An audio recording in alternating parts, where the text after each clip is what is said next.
Social media था जिसने राहुल गांधी की इमेज पप्पू बना दी थी। मैं 2 बार उनसे मिला हूं रंधावा जी से, लेकिन कोई फायदा नहीं है। मैंने देख लिया, मैं बहुत नेताओं से मिला, बहुत नेताओं के मैंने दरी उठाई, बहुत नेताओं के पैर छुए, नारे लगाए, लेकिन धनबल के आगे सब फेल है। राजनीति में दोनों राष्ट्रीय पार्टियों में केवल धनबल चलता है, पैसा चलता है। मेरे पे सचिन पायलट साहब का टैग लगा हुआ है, जबकि मैं पायलट साहब से विधानसभा देवली उनियारा के टिकट मांगने के दौरान मिला था। उसके बाद में कभी पायलट साहब से मिला नहीं। आप बड़ा कारण किसको मानते हैं, कौन से नेता का कारण मानते हैं कांग्रेस में आपका टिकट? मैं गोविंद सिंह जी डोटासरा। मैं दलित समाज से, माइनॉरिटी समाज से एक निवेदन कर रहा हूं, कभी भी आपको कभी संकट आया है तो कभी प्रमोद जैन भैया आपके साथ खड़ा मिला है क्या? अब ये तय अंता की जनता करेगी कि उनको किस तरह का एमएलए चाहिए। वो नरेश मीणा जिसके साथ हजारों युवा होने के बावजूद भी जयपुर की राजधानी में आज भी किराए के मकान में रहता है, उस नरेश मीणा, ईमानदार नरेश मीणा को पसंद करेंगे या उस भ्रष्टतम मंत्री प्रमोद जैन भाया को पसंद करेंगे जो पहले पीडब्ल्यूडी मिनिस्टर पहले दौर में था, तब वो इसलिए हट गया क्योंकि उसमें भ्रष्टाचार के आरोप लगे, दोबारा खान मंत्री बना, पूरे राजस्थान में नारे लगने लगे, पूरे राजस्थान में पूरी सरकार बदनाम हो गई। भरत सिंह कुंदनपुर एक ईमानदार सिद्धांत की राजनीति करने वाले बेचारे कहते कहते मर गए। अगर मेरी किताब का पन्ना बंद हो गया तब समता ही नहीं बची। कब तक अपने घर को फूंक कर राजनीति करूं, अपने बच्चों को दुख देखकर राजनीति करूं? अगर रिजल्ट पक्ष में नहीं आया, हार जीत होती रहती है, हार जीत मायना नहीं रखती, लेकिन कहीं ऐसा कुछ हुआ अगर ज्यादा है मेरे लिए तो शायद फिर मैं सहन नहीं कर पाऊंगा। फिर मैं, मेरे लिए टूटने के अलावा मेरे पास कुछ बचेगा नहीं। हमारे साथ नरेश मीणा है। नरेश मीणा पिछले 2 साल में तीसरा विधानसभा चुनाव लड़ने जा रहे हैं और जिस तरह आंदोलन की राजनीति नरेश मीणा की रही है, वो लगातार कहते आए हैं कि हाड़ौती को आजाद कराने की मेरी लड़ाई है। नरेश जी, अंता से आपने निर्दलीय ताल ठोकी है, किस तरह की जंग है आपकी? क्योंकि लगातार हमने आंदोलन में भी आपको सुना कि हाड़ौती में जो राजनीतिक छत्रप है उनका छत्रप खत्म करने की मैं जंग लड़ रहा हूं। मैंने नागर साहब 12 से जाके राजस्थान विश्वविद्यालय में जब पढ़ने के लिए कदम रखा था, तब से मैं राजनीति में हूं। वहां भी मैंने ये लड़ाई लड़ी है और हाड़ौती में भी ये लड़ाई लड़ रहा हूं, क्योंकि मैं पूर्वी राजस्थान और पश्चिमी राजस्थान को देखता हूं तो मुझे दुख होता है कि मैं उस हाड़ौती में हूं जहां किसानों के बच्चे केवल खेतों से बाहर नहीं आ पा रहे हैं और दूसरे व्यापारी सोच के लोग यहाँ राजनीति पे कब्जा करके बैठे हैं और वो किसानों का भी शोषण करते हैं, आम जनता का भी शोषण करते हैं और वो केवल घर भरने की और जेब भरने की राजनीति करते हैं। तब मुझे एक जागरूक नागरिक होने के नाते, जागरूक किसान का बेटा होने के नाते मेरा ये फर्ज बनता है कि ऐसे लोगों को मैं हटाकर राजनीति से, गंदे लोगों को, लूटमार करने वाले लोगों को राजनीति से हटाकर मैं अच्छे लोगों को, किसान कौमों को आगे लाके आऊं।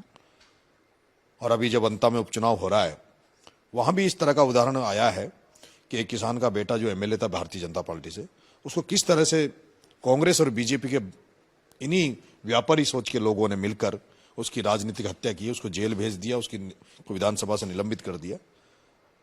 ऐसे में अभी उपचुनाव हो रहा है, उस चुनाव में मैं दावेदारी कर रहा हूं, चुनाव लड़ रहा हूं। आप कंवरलाल मीणा को लेकर भी कह रहे थे एक बड़ा षड्यंत्र कंवरलाल मीणा को हटाने के लिए हुआ, किस तरह का? बिल्कुल, ओम बिरला जी और प्रमोद जैन भाया ने दोनों ने मिलकर उनको निलंबित किया, उनको इससे हटाया विधायक से। आप कांग्रेस से टिकट मांग रहे थे, कांग्रेस से आपका टिकट कटा और जिसके बाद तमाम तरह के बयान आए। रंधावा का एक बयान आया जिसमें वो कह रहे थे कि मैं नरेश मीणा को नहीं जानता, सोशल मीडिया से नेता पैदा नहीं होते। नागर साहब, सोशल मीडिया से तो देश के प्रधानमंत्री नरेंद्र मोदी जी देश के प्रधानमंत्री बन गए थे।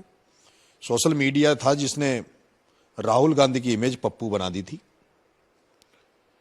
सोशल मीडिया पे जो प्रतिक्रियाएं आती है उसको आदमी देता है, कोई जानवर तो देते नहीं है।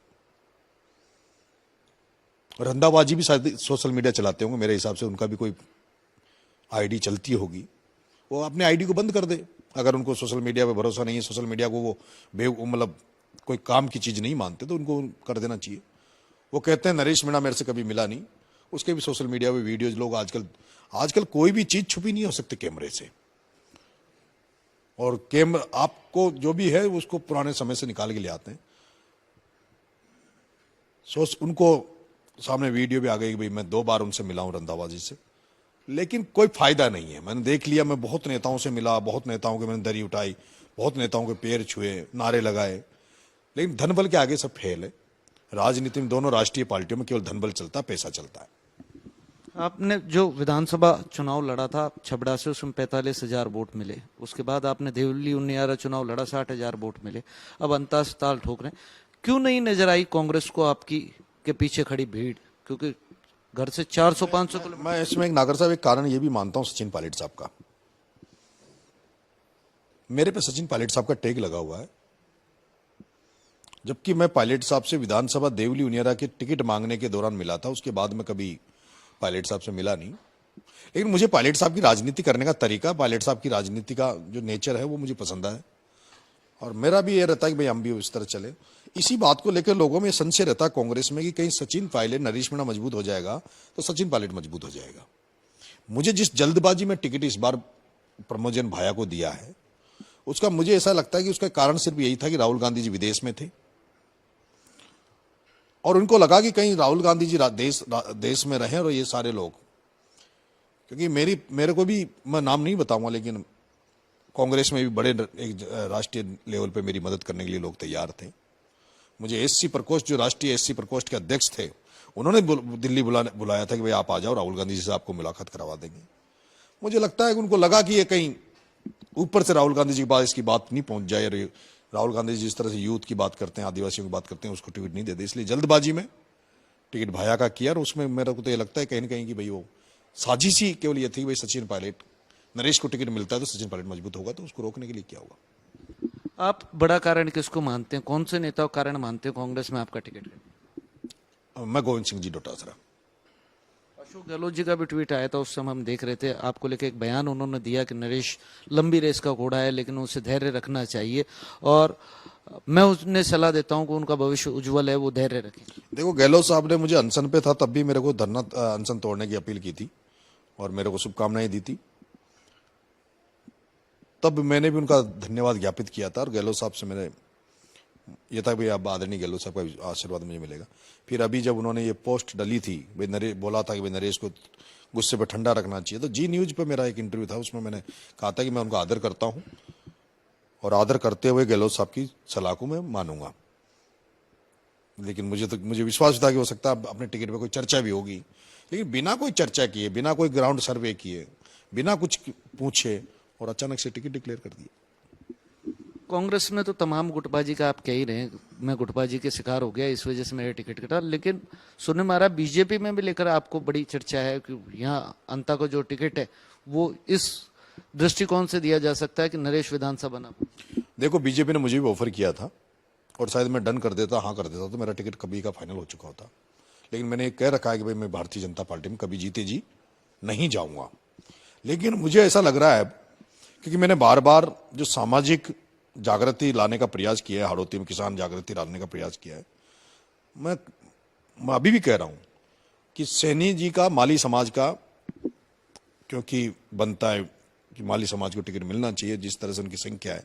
और माली समाज से मैं कल नंदलाल जी सुमन जो जिला प्रमुख थे उनके बैठने गया, तब भी मैंने कहा कि माली समाज में अगर टिकट मिलेगा तो मैं बड़ा सौहार्दपूर्ण तरीके से हम चुनाव लड़ेंगे, वोट जनता देगी, लेकिन बड़े ही हम कोई टीका टिप्पणी कोई इस तरह की बात नहीं करेंगे। लेकिन मुझे ऐसा लग रहा है कि शायद अब वसुंधरा जी चुनाव जिताने के लिए टिकट नहीं देगी, क्योंकि वसुंधरा जी का जो भी होगा, जो टिकट आएगा वो वसुंधरा जी का आएगा। और पिछले दिनों जो पिपलौदी मामले में मैंने जिस तरह से झालावाड़ में जाके काम किया, और मैंने ये कहा कि वसुंधरा जी को मैं यहां से हटाकर, उनको यहां से हटाकर और किसी धाकड़ का बेटा यहां का सांसद होना चाहिए, क्योंकि वसुंधरा जी ने धाकड़ का टिकट काटकर ही, छत्रपति नागर का टिकट काटकर 1989 में वसुंधरा जी आकर यहां बैठ गई थी। अगर उस समय धाकड़ समाज जाग जाता, लोग जाग जाते, तो शायद अभी 5-7 बार 10 बार सांसद वसुंधरा जी बनी, जिनका 2 वोट भी नहीं है। ऐसे में धाकड़ समाज में 5-6 बार सांसद हो चुकते थे। तो मैंने ये अभी कहीं जब भी जहां भी मैं जाता हूं तो धाकड़ समाज को मैंने कहा, भाई हम चाहते हैं कि अगली बार यहाँ पे धाकड़ समाज चुनाव लड़े सांसद का, और हम लोग पूरी ताकत से उसके साथ लगे, जैसे मैं गुंजल साहब के साथ लगा कोटा में, तो उससे हमारी सामाजिक एकता भी आएगी, समाजों में सौहार्द भी बढ़ेगा किसान जातियों में। इसी बात को लेकर वसुंधरा जी को यह लगता है कि कैसे न कैसे नरेश मीणा को रोका जाए, और उसके तहत आज मुझे जैसा जानकारी में आ रहा है कि वसुंधरा जी अब माली समाज का टिकट काट के और किसी मीणा पे दाव इसलिए खेल सकती है ताकि प्रमोद जैन भाया को उसका फायदा मिल जाए और 2 मीणाओं को लड़ा के आपस में और प्रमोद जैन भाया को चुनाव जिता दिया जाए। लेकिन मुझे भरोसा विश्वास है अभी भी है कि भाई माली को ही टिकट मिलना चाहिए, और मेरे को लगता है कि सैनी समाज के व्यक्ति को टिकट मिलेगा तो टक्कर मेरी और सैनी समाज के बीच में रहेगी। ये तय मान लीजिए आप कि प्रमोद जैन भाया की जमानत जब्त होना तय है। लेकिन अगर सैनी समाज का टिकट काट के अगर किसी मुझे कमजोर करने की मंशा से अगर मीणा को देगी तो सैनी समाज बर्दाश्त नहीं करेगा। सैनी समाज फिर नरेश मीणा को आशीर्वाद देगा, और अभी भी जिस तरह से सैनी समाज का फुल सपोर्ट मुझे मिल रहा है उससे ये लगता है कि फिर ये जो दाव खेल रहे हैं इनका उल्टा पड़ेगा। नरेश, अंता के जब राजनीतिक गणित की हमने बात की जाती है, अनुपातों की बात की, तो वहां देखा हमने माइनॉरिटी के वोट हैं, एससी का वोट है, जो परंपरागत कांग्रेस का वोट है। लेकिन यहाँ आप लगातार जातियों को लेकर प्रतिनिधित्व की बात करते हैं, बड़े क्षेत्रों का राज है जो छोटी जातियों का हक खा जाती है, जहाँ जिनकी संख्या होती है उनका हक खा जाते हैं। तो कैसे देखते हैं माइनॉरिटी और एससी कैसे जुड़ेंगे? देखो, मैंने बार बार कहा है जिसकी जितनी संख्या उसकी उतनी भागीदारी होनी चाहिए। और अभी दौसा में एक सामान्य सीट पे एक दलित डीसी बेरवा को लोगों ने एमएलए बनाया सामान्य सीट पे। आज कई जगह सामान्य सीटों पे ट्राइबल के लोग एमएलए हैं। हाड़ौती में भी सांगोदे की सीट ऐसी सीट है जिसपे दलित को बनाया जा सकता है। अंता में सबसे ज्यादा तो दलित है।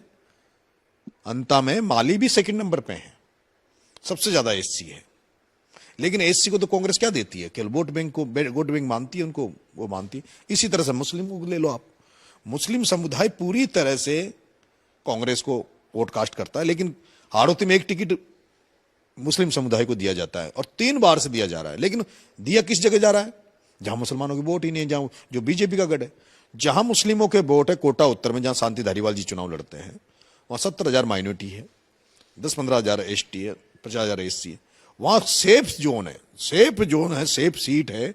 उस पर तो धारीवाल जी वैश्य समाज से आते हैं, उनको टिकट दिया जाता है। जहां सेफ जोन नहीं है वहां नईमुद्दीन जी गुड्डू को देते हैं। कुल मिला के हमें केवल ये वोट बैंक मानती है कांग्रेस। देने का नंबर जब आता है तो तब उनको देती है जो हमारा शोषण करते हैं, हमारे साथ कुठाराघात करते हैं। मैं अभी अंता में चुनाव हो रहा है, प्रमोद जैन भाया चुनाव लड़ रहे हैं, मैं भी लड़ रहा हूं। मैं दलित समाज से, माइनॉरिटी समाज से एक निवेदन कर रहा हूं, कभी भी आपको कभी संकट आया है तो कभी प्रमोद जैन भाया आपके साथ खड़ा मिला है क्या? प्रमोद जैन भाया तो खुद आरएसएस की शाखा से निकलकर कांग्रेस की विचारधारा में आया है। उसके तो वैचारिक तौर पर वो आपकी मदद कभी कर ही नहीं सकता। वो बाबा साहब भीमराव अंबेडकर के कभी जय भीम के नारे नहीं लगा सकता। इसलिए मुझे विश्वास है कि लोग मेरी बात को समझेंगे और सारी किसान कौमें, दलित समाज, आपके माइनॉरिटी समाज, सब लोग नरेश मीणा को भरपूर आशीर्वाद देंगे। भरत सिंह कुंदन जी का भी देहांत हुआ, कांग्रेस के तमाम नेता यहाँ आए थे।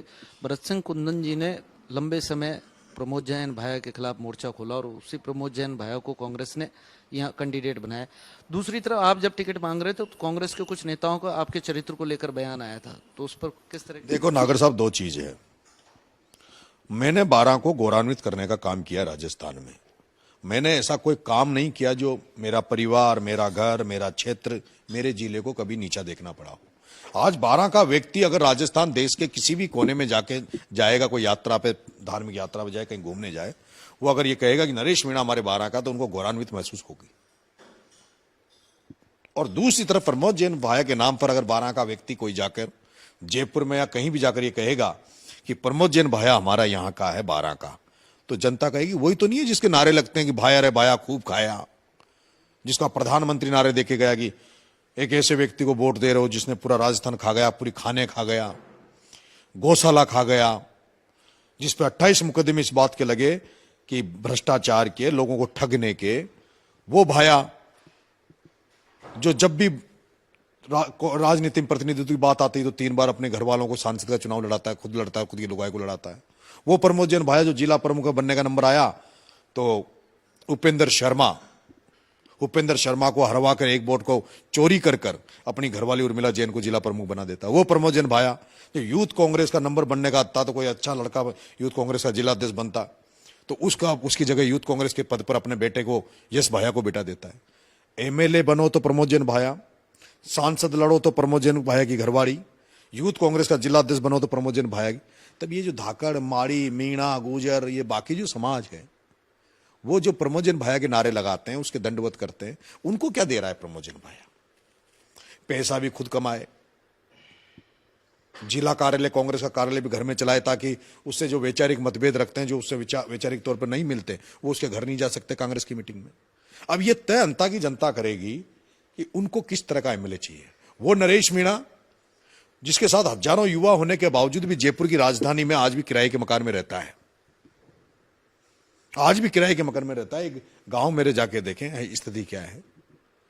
उस नरेश मीणा, ईमानदार नरेश मीणा को पसंद करेंगे या उस भ्रष्टतम मंत्री प्रमोद जैन भाया को पसंद करेंगे, जो पहले पीडब्ल्यूडी मिनिस्टर पहले दौर में था, तब वो इसलिए हट गया क्योंकि उसमें भ्रष्टाचार के आरोप लगे, दोबारा खान मंत्री बना, पूरे राजस्थान में नारे लगने लगे, पूरे राजस्थान में पूरी सरकार बदनाम हो गई। भरत सिंह कुंदनपुर एक ईमानदार सिद्धांत की राजनीति करने वाले बेचारे कहते कहते मर गए कि इस भ्रष्ट को हटाओ, इस भ्रष्ट को हटाओ, इस भ्रष्ट को मौका मत दो।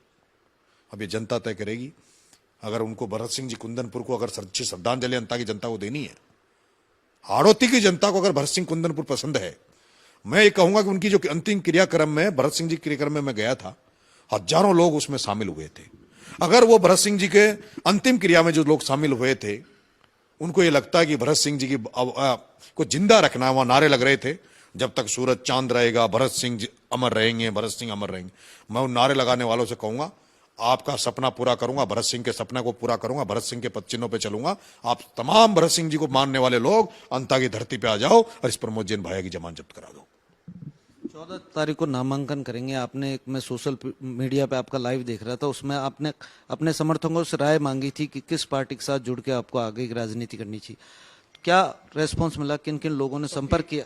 सबकी एक ही राय है कि आप भगत सिंह सेना के बैनर तरह इंकलाब नारे के साथ महान पुरुषों की फोटो लगाकर और निर्दलीय चुनाव लड़ो, आपको सब लोग समर्थन देंगे। मेरी बात हुई है, सब नेताओं से मेरी बात हुई है। राजेंद्र जी गुडा साहब, अतुल जी प्रधान सपा के विधायक आ रहे हैं, अवाना साहब जो आरएलडी के हैं वो भी मेरा पर्चा करने आ रहे हैं। बेनीवाल जी भाई साहब से मेरी रात को उनका बात हुई काफी लंबी, उन्होंने कहा कि चिंता मत करो, मैं भी तुम्हारी मदद करने आऊंगा। निर्दलीय इसीलिए लड़ रहा हूं कि सारे लोग मुझे सारे लोगों की मदद की जरूरत है, और बहुत बड़ी संख्या में लोगों ने यही कहा कि निर्दलीय लड़ो। हम सब कांग्रेस बीजेपी से जो लोग नाराज हैं, वो हम सब तमाम लोग आपकी मदद करेंगे, इसलिए निर्दलीय फॉर्म भर रहा हूं। अब देखते हैं ईश्वर क्या करता है। नरेश मीणा आंदोलन की राजनीति से निकले हैं और उनका जोश है जो हाई लेवल रहता है, इसी जोश को युवा पसंद करते हैं। 14 तारीख को किस तरह का जोश दिखेगा और कितनी संख्या की कल्पना कर रहे हैं आप? कितना आपकी नामांकन रैली में संख्या होगी? मैं केवल सोशल मीडिया के माध्यम से अपील जनता से कर रहा हूं कि आप लोग जो मुझे पसंद करते हैं, मेरे काम को पसंद करते हैं, वो मुझे आशीर्वाद देने 14 तारीख को मंगलवार के दिन अंता पधारें। हम लोग अंता में का नामांकन भरने जाएंगे। मुझे विश्वास अच्छी संख्या में लोग आशीर्वाद देने आएंगे। मुझे लगता है कि इस बार अंता के लोग, जिन्होंने प्रमोद जैन भाया को कई मौके दिए हैं, कई बार उन्होंने बना के उसको दिया है, उसने उनको क्या रिटर्न में दिया है, उसके बदले इस बार इस युवा पे, एक छात्र पे एक बार तो भरोसा 2.5 साल के लिए कर लें। अगर मैं उनके सपनों को पूरा नहीं कर पाऊं, खरा नहीं उतरूं अंता की जनता के आकलन पर, तो 2.5 साल बाद में मुझे वोट तो दूर, मुझे भी जब मैं उनके गांव जाऊं या कहीं जाऊं तो वो मेरे को जूते की माला पहनाने का अधिकार मैं उनको देता हूं। मुझे फूल की नहीं, मुझे जूतों की माला पहनाए। अगर मैं उनके सपनों पर, उनकी जो सोच पर अगर मैं खरा नहीं उतरूंगा, तो ये मैं अंता की जनता से कहना चाहूंगा। एक बहुत बड़ा मुद्दा नागर साहब अंता की जनता के सामने अभी मेरे पास आया 2-3 दिन में, वो है रेत का। कांग्रेस गवर्नमेंट में भी बजरी का अवैध खनन होकर और बहुत महंगे दामों पे बजरी रेत आम जन को मिलती थी। उस समय एक टोली 1500 की मिलती थी, अभी भाजपा सरकार में वो टोली 2000 की मिल रही है। और उस रेत को रोकने के लिए, आमजन को सस्ती बजरी दिलाने के लिए मैं कवाई थाने में 1 महीने तक जेल इसलिए रहा था क्योंकि मैंने प्रमोद जैन भाया का एक रेत का डंपर पकड़ा दिया था। अगर अंता की जनता मुझे मौका देती है तो ये जो बजरी माफिया, रेत के ठेकेदार हैं, इनका सबका इलाज कर दूंगा। किसानों की लड़ाई लड़ूंगा, बीमा का मामला हुआ हो, समर्थन मूल्य हो, बिजली के पानी हो। एक बार, कम से कम एक बार मुझे 2.5 साल के लिए अंता की जनता मौका दे दे। मेरे को ध्यान आया, आपने जब जयपुर में धरना दे रहे थे उस समय भी कहा था कि हाड़ौती में ओम बिरला हैं, शांति धारीवाल हैं, वसुंधरा राजे हैं तमाम जो लोग हैं, शांति धारीवाल जी हैं, तमाम लोगों का नाम लेके आप कह रहे थे, इस चुनाव में भी वो विंग आपको चुनाव हराने के लिए काम कर सारे लोग काम करेंगे, लड़ाई की क्या रणनीति है, कैसे उन पर? सारे लोग काम करेंगे। वसुंधरा जी, ओम बिरला जी, शांति धारीवाल जी, प्रमोजन भाया, प्रताप सिंह भी, वो अपनी ताकत लगाए। मैंने एक वो लिए प्रेरणा भगवान राम से। भगवान राम जब रावण से लड़ने गए ना, तब भगवान राम केवल जंगल में अकेले थे, ना उनके पास सेना थी, ना उनके पास बड़े लोग थे, और रावण बहुत शक्तिशाली था, बहुत ही शक्तिशाली। ये रावण से बड़े नहीं है ओम बिरला, वसुंधरा, भायार, ये। लेकिन भगवान राम ईमानदारी पे थे, और जब वो युद्ध लड़ने गए रावण से, तो उनके पास वो सारे लोग आए थे उनकी सेना में, जो लोग शोषित थे, जो पीड़ित थे। सुग्रीव बाली से पीड़ित था, विभीषण रावण से पीड़ित था, और ऐसी सेना में जो लोग उनके साथ आए, जिनके साथ अन्याय हो रहा था, उनको सबको इकट्ठा करके, और उन्होंने रावण लंका फतेह की, रावण को मारा, रावण से विजय ली। मैं भी उन कमजोर लोग, गरीब लोग, ठेले वाले, मजदूर, किसान, जो लोग शोषित है, पीड़ित है, कमजोर हैं, उनके भरोसे चुनाव लड़ रहा हूं। मुझे उन लोगों से कोई आशा नहीं जो राजनीति में काम कर रहे हैं, जो नील लगा के घूमते हैं। मुझे जो चमत्कार को नमस्कार करने वाले लोगों से ज्यादा आशा नहीं है। मुझे तो उन लोगों से आशा, उम्मीद है जो वोट देने जाते समय ये सोचते हैं कि यार ये व्यक्ति को वोट देने से हमें ये फायदा मिलेगा। उनके भरोसे चुनाव लड़ रहा हूं। वो लोग आमजन जो गरीब, उनकी दुआएं अगर मुझे मिली, उनका आशीर्वाद मिला तो चुनाव जीतेंगे। पीड़ित की बात से मुझे याद आया, करीब करीब जिन नेताओं से आप पीड़ित हैं, उन्हीं से प्रहलाद गुंजल जी भी पीड़ित थे। बात हुई इस चुनाव को लेकर, चर्चा हुई? नहीं, मेरी बात नहीं हुई, गुंजल साहब से बात नहीं हुई, लेकिन उनकी और मेरी परिस्थितियां एक जैसी है। जिस तरह से मुझे 12 में मार रहे हैं मिलके, उसी तरह उनको जब वो बीजेपी में थे तब भी मारा गया, और अभी जब वो कांग्रेस से सांसद का चुनाव लड़ाए तब भी सारे लोगों ने मिलकर उनकी राजनीतिक हत्या की। इसलिए मेरी हमेशा उनके प्रति एक भावना रहती है, और इसीलिए मैंने पूरी ताकत उनके चुनाव में लगाई थी। यार ये व्यक्ति इतने सालों से जनता का मुखर होकर लड़ाई लड़ता है, नुकसान पाता है, कीमत चुका रहा है, उसके बावजूद भी इसको मुकाम नहीं मिल रहा। उनसे अच्छा वक्ता कोई नहीं राजस्थान में, तो प्रहलाद गुंजल से अच्छा वक्ता कोई नहीं है। उनसे ज्यादा जनता भीड़ इकट्ठी करने की कैपेसिटी किसी में भी नहीं है। लेकिन फिर भी जिस तरह से उनको राजनीति, ऐसे जो लोग होते हैं उनको राजनीति षड्यंत्र नहीं आते। हम लोग तो सीधा काम करते हैं, हमें ये नहीं कि कौन क्या षड्यंत्र, लेकिन ये जो षड्यंत्रकारी जो लोग होते हैं, ये जनता को बहला फुसला कर, जनता में धन बल का प्रयोग करके या कोई दूसरे को करके, हम जैसे लोगों को, आज 25 साल हो गए मेरे को भी। राजस्थान यूनिवर्सिटी में था, 2004 में अध्यक्ष बनने का नंबर आया, चुनाव बंद करा दिए, 2010 तक निमट लिया। अब ये तीसरी बार चुनाव लड़ रहा हूँ, टिकट मांगता हूँ, टिकट मिलता नहीं है। चुनाव में भी षड्यंत्र करेंगे, किसको कैसे कैंडिडेट बनाओ, किसको कैसे करो, कोई न कोई नकली वीडियो बना के, कोई झूठ माट के आरोप लगा के नुकसान करने का प्रयास करेंगे। लेकिन मुझे भरोसा है अब इस बार राजस्थान की जनता इस बेटे को की पार जरूर डालेगी। हारेगा सहारा, बाबा खाटू श्याम इस बार निराश नहीं करेंगे।